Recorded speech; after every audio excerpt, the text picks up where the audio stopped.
Thanks for watching. Don't forget to like, comment, share and subscribe to Mufti Tariq Masood, famous scholar.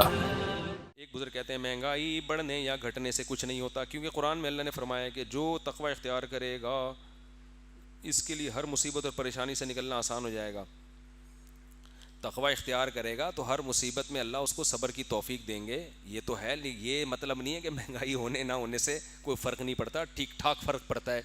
ابھی جو موجودہ دور حکومت میں مہنگائی کا ریشو اوپر گیا ہے، اس سے جو کم تنخواہوں والے لوگ ہیں ان کی جو حالت ہوئی ہے وہ ناقابل بیان ہے. جن کے تونے بھری ہوئی ہیں ان کو تو پتہ نہیں چل رہا، لیکن جن بیچاروں کی حالت ہوئی ہے نا، جو دہاڑی پیشہ لوگ تھے، وہ بہت ہی عذاب میں آئے ہوئے ہیں. ہمارے ایک دوست نے کہا کہ انگریز نے ایک ورک شاپ کرواتے ہیں گورے، وہ اس ورک شاپ میں کیا کرتے ہیں کہ آپ کو کچھ دن مالدار لوگوں کو غریب بنا کے دکھاتے ہیں کہ جو صحت مند ہیں ان کو معذور، جیسے ٹانگ باندھ دیں گے تو اس میں آپ معذور ہو گئے نا، تو آپ کو 24 گھنٹے اس حال میں رکھتے ہیں تاکہ آپ کو پتہ چلے کہ جو ٹانگ سے معذور ہیں ان پہ کیا گزرتی ہے. آپ کی آنکھوں پہ پٹی باندھ دیں گے 24 گھنٹے کے لیے تاکہ آپ کو احساس ہو کہ نابینا کی زندگی کیسے ہوتی ہے. تو اسی طرح نا کبھی کچھ دن آپ اپنی تنخواہ بینک میں جمع کرائیں جو 1.5 2 3 لاکھ روپے تنخواہ ہے، اور آپ رکھیں 25,000 مہینے کے اپنی جیب میں، اور سمجھیں آج اس دفعہ مجھے کتنے ملے ہیں 25. پھر آپ گھر چلائیں. پھر کیا چلائیں بھائی؟ پھر جو بچوں کے تانے اور بیگم کی صلواتیں اور کوسنے آپ کو سننے کو ملیں گے اور خون کے آنسو روگے آپ. پھر آپ کہو گے بھائی مہنگائی بہت بری چیز ہے. جن کے پیٹ بھرے ہوئے ہیں ان پر مہنگائیوں کا اثر نہیں ہوتا. نارمل جو ہمارے حکمرانوں کو نارمل لوگوں کا تو پتہ ہی نہیں ہوتا، وہ تو پتہ ہی نہیں ہوتا بیچارے نارمل لوگ کس طرح سے زندگی گزارنے ہیں. ہمیں یاد ہے جب کرونا میں بے روزگاری پھیلی تھی، بعض لوگوں کی خبریں سنے انسان اپنی آنکھوں کو نہیں روک سکتا. ہم بھی راشن لے کر گئے نا، کیا غریب لوگوں کی حالت تھی. ایک جگہ ہم نے آٹا پہنچوایا، ہم نے بھی کچھ چندہ بندہ کیا تھا نا راشن کے لیے. سفید پوش لوگوں کی حالت زیادہ خراب ہوتی ہے. جیسے ہی آٹا لے کے ہمارے لڑکے ان کے گھر پہنچے، انہوں نے بتایا ان کی آنکھوں سے آنسو نکل گئے. انہوں نے کہا ہم نے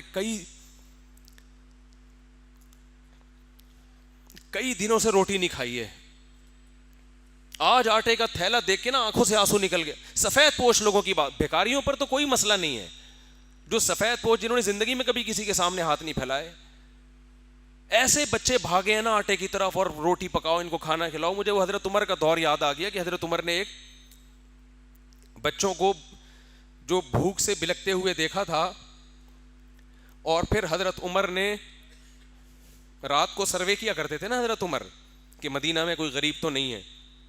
تو ایک گھر سے آواز آئی نا، بچے بیچارے رو رہے ہیں کچھ کھانے کو نہیں ہے. تو حضرت عمر کو کیسا خیال آیا کہ اپنے کندھے پہ راشن کی بوری لے کر گئے ان کے گھر میں، انہوں نے آٹا بنایا. وہ عورت پہچان نہیں رہی تھی کہ یہ عمر ہے، تو آپ کے خادم نے کہا بس آپ نے پہنچا دی، اب چلیں. تو حضرت عمر نے کیا فرمایا کہ میں نے ان کو بھوک سے روتا ہوا دیکھا ہے، تو اب میں یہ دیکھنا چاہتا ہوں یہ میرے سامنے کھانا کھائیں. یعنی ان کا مفہوم یہ تھا کہ اب ان کے پیٹ بھرنے سے جن کے چہرے پہ خوشی ہے وہ بھی میں دیکھنا چاہتا ہوں. تو حکمرانوں کو اندر کا نہیں پتا ہوتا کیا ہو رہا ہے. اور میں حیران ہوتا ہوں یار، ہمارے حکمرانوں میں ایسے بھی ہیں جو زکاتوں کے پیسے کھا جاتے ہیں، کروڑوں روپے زکاتوں کے. تم تو ویسے ہی اتنے مالدار ہو تو زکات تو غریب تم کھا رہے ہو یار، چلو کسی مالدار کا کھا لو وہ بھی غلط ہے، غریب کے منہ سے نوالا چھین چھین کے کھا رہے ہو. انسان کی نیچر اللہ نے ایسی بنائی ہے کہ مالدار غریب کو کھلا کے خوش ہوتا ہے، یہ نیچر ہے انسان کی. کتنے لوگ ہمیں بتاتے ہیں کہ یار ہم اپنے سامنے غریب کو کھلانا چاہتے ہیں، وہ کھائے گا تو ہمیں خوشی ہوگی، یہ نیچر ہے انسان کی. لیکن آپ دیکھو کیسے بدبخت ہو جاتے ہیں کہ وہ غریب کے منہ سے الٹا نوالا چھین رہے ہیں، اور جبکہ خربوں اربوں روپے کی ان کے اثاثے ہیں ان کے پاس. تو اس لیے شکر کرو اللہ نے آپ کو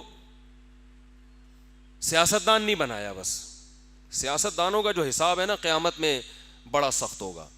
تبھی حدیث میں آتا ہے نا کہ قیامت میں 7 آدمی اللہ کے عرش میں ہوں گے جن میں ایک عادل بادشاہ، کیونکہ بادشاہ بننے کے بعد عدل کے ساتھ چلنا، انصاف کے ساتھ چلنا بڑا مشکل کام ہے. تو لوگوں کو کھلانے والا اللہ کو پسند ہے، لوگوں کے منہ سے نوالا چھیننے والا اللہ کو پسند نہیں ہے. تو مہنگائی کا اثر پڑ رہا ہے ایک متوسط طبقے پہ یا مالدار طبقے پہ نہیں پڑ رہا, غریب طبقے پہ بہت زیادہ پڑ رہا ہے. اگر سنت کام اہتمام کیا جائے اور کبھی ناغہ کیا, دیکھو جب حکومت تو جو کر رہی ہے, مہنگائی بڑھ رہی ہے, لیکن اب ہم حکومت کو گالیاں دیتے رہیں یہ کافی نہیں ہے. ہماری ذمہ داری یہ بنتی ہے, جن کو اللہ نے مال دیا ہے نا, جب مہنگائی بڑھتی ہے تو وہ خود غریب کا خیال کر لیں. کیا خیال ہے بھائی؟ گورنمنٹ تو اللہ پوچھے گا, جو حکومت کے پاس کوئی عذر ہے تو اللہ کو بتا دے. وہ عوام کے سامنے جب کوئی عذر بتائے گی, ہمیں کیا پتہ یہ عذر صحیح ہے غلط ہے, ہمیں کیا پتہ بھائی. لیکن ہماری ذمہ داری یہ ہے کہ جب مہنگائی بڑھتی ہے تو ہم صرف یہ نہیں کہ ہائی بڑھ رہی ہے, ہماری ذمہ داری یہ ہے کہ ہم دیکھیں کہ قوم کے غریب طبقے کا خیال رکھنے کی ویلیو پہلے سے زیادہ بڑھ گئی ہے. اور ہمیں خود سے خیال کرنا چاہیے, کیونکہ ہمیں اللہ اس کا, یہ مخلوق جو ہے پاکستانی بعد میں ہے, یہ جو عوام ہے نا یہ پاکستانی یا مسلمان بعد میں ہے, اللہ کی مخلوق پہلے. اور اس میں تو اللہ نے مسلم غیر مسلم کا فرق بھی نہیں رکھا, غیر مسلم کو بھی کھلانے کا ثواب ہے, مسلم کو جیسے کھلانے کا ثواب ہے.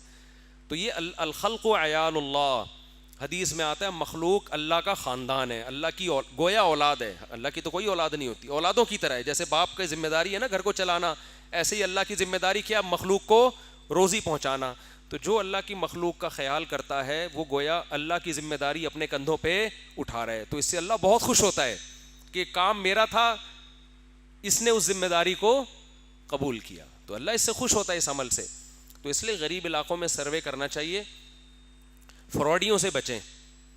ہوتا یہی ہے کہ اس میں بھی پھر فراڈی لوگ آ کے نا ایسا ایکٹنگ لوگوں کی, آپ کو کیا بتاؤں, ابھی ایسی ایکٹنگ ہے لوگوں کی, ایسا لگے گا اس سے زیادہ غریب دنیا میں کوئی ہے نہیں. تو خود سروے کرو, سفید پوش لوگوں کے گھروں تک خوراکیں پہنچاؤ, یہ کام آپ خود کیا کریں.